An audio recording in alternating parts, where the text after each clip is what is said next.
My name is Michael Waddington, and I'm a criminal defense attorney. I have been aggressively defending military service members for over 20 years. If you or a loved one are stationed in Wichita Falls, Texas, and you're suspected or accused of any crime under the UCMJ, such as an Article 120 sexual assault or sexual harassment, then reach out and speak with one of our experienced military lawyers today.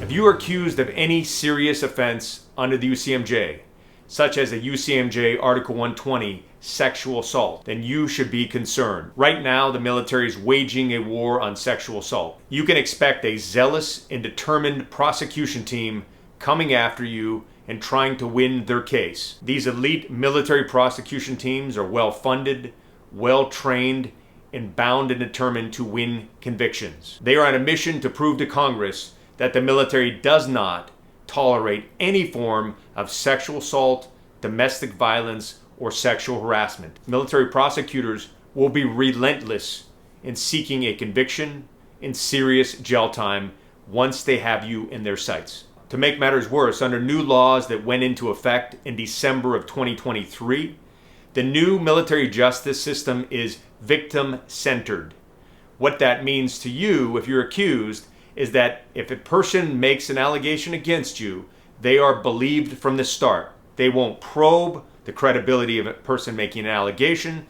They won't look for any evidence that could disprove the allegation. They're taking anyone who claims to be a victim and they're taking their word for it. That also means that people who have made false or exaggerated allegations will not be punished, even if their allegation is proven to be false.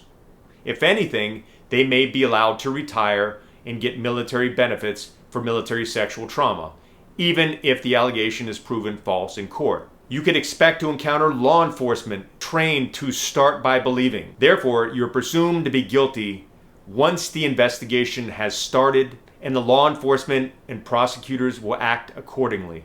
Yes, that cuts against your constitutional rights, and that cuts against what our country was founded upon and what we stand for, but that's what you can expect in the military justice system. In this new victim-centered approach, the victim, even if the victim is a lying victim, plays a key role in determining what happens to you. What could end up happening is in a case where there's no evidence, or if you're in fact innocent, the victim may still insist that you get some sort of punishment. Even if you're innocent and there is no evidence, do not be surprised that you end up at a court-martial, an administrative separation board, or receiving some sort of negative paperwork, such as a letter reprimand.